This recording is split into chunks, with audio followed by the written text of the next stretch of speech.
Daniel Lona, Mr. Lona underscore chess. We see you there. Do you have a question prepared for Mr. Caruana?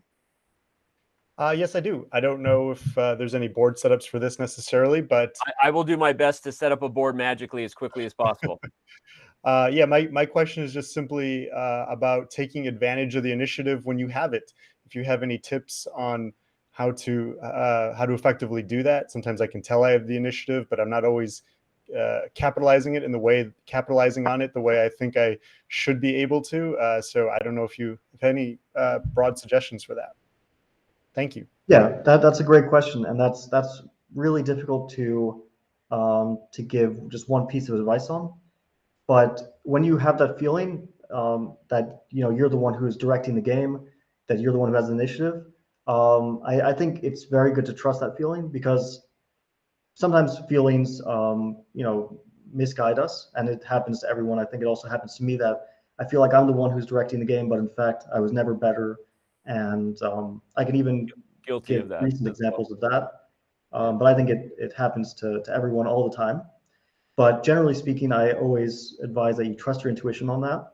And if you feel like you have the initiative, then I think it's always better to go forward rather than to go backwards. Like if you have, let's say, a general strategy of being as active and aggressive as possible, I think that will serve you better than trying not to spoil your position or trying to play too cautiously.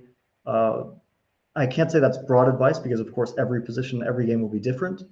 But as like a general piece of advice, I would say that when you feel that you have an initiative, that trying to put pressure on your opponent and trying to take advantage of what you think is an advantage, that you should use that.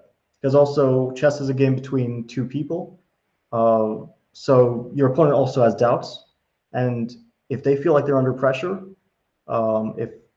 if they're psychologically a bit vulnerable because they don't like their position, then that's something you should also take advantage of, and that will probably serve you in most of your games. Although, of course, this advice might sometimes lead you to overextend and to lose a game because you went a bit wild, but that happens to everyone. And I would add too that it is something, Bobby, I'm sure you would agree that you should unpack, because at different stages of your career, you might have different struggles. For example, Fabi mentioned that sometimes you think you're better, and then you actually dive into it and find out, actually, I was never better. And I was convinced the whole time that I was pressing, right? But maybe, so that reveals certain things like this.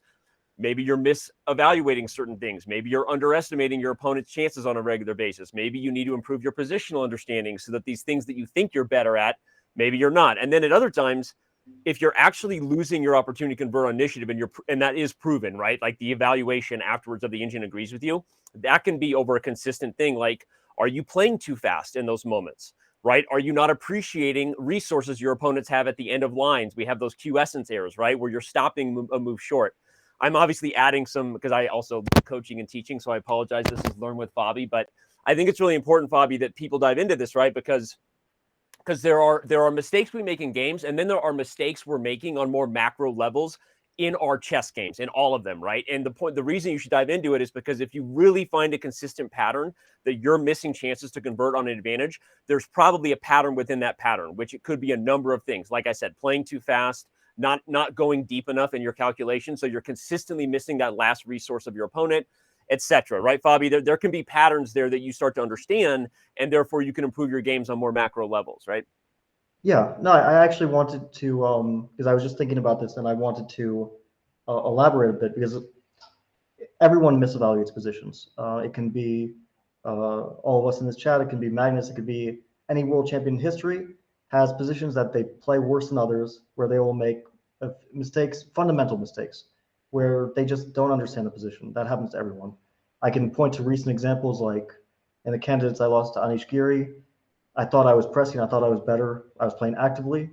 Like you mentioned, I thought I had the initiative, but it turns out I didn't. I was not better at all. It was equal, and that feeling that I was better led me to overpress, Right. and I lost that game.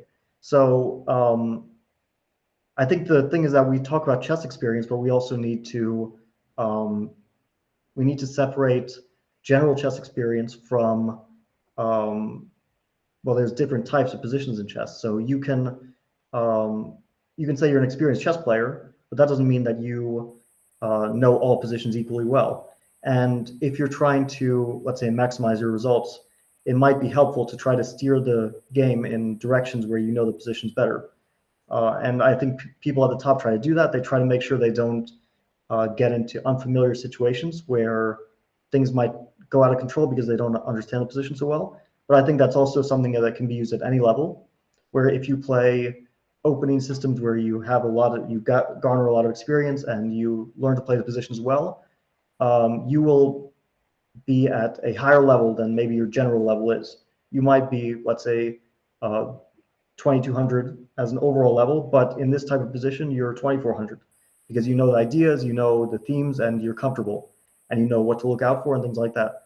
So there are things that every player can do in terms of trying to control the game and steer the game in ways that that they know, exactly how to approach a position and don't get caught off guard and things like that.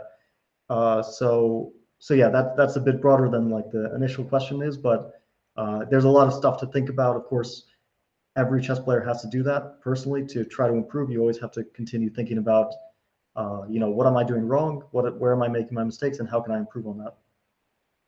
Awesome stuff. I'll hold back adding even more because I love this stuff. It's chess psychology. Chess is psychology, as Gregory Kardanoff would say. But all right.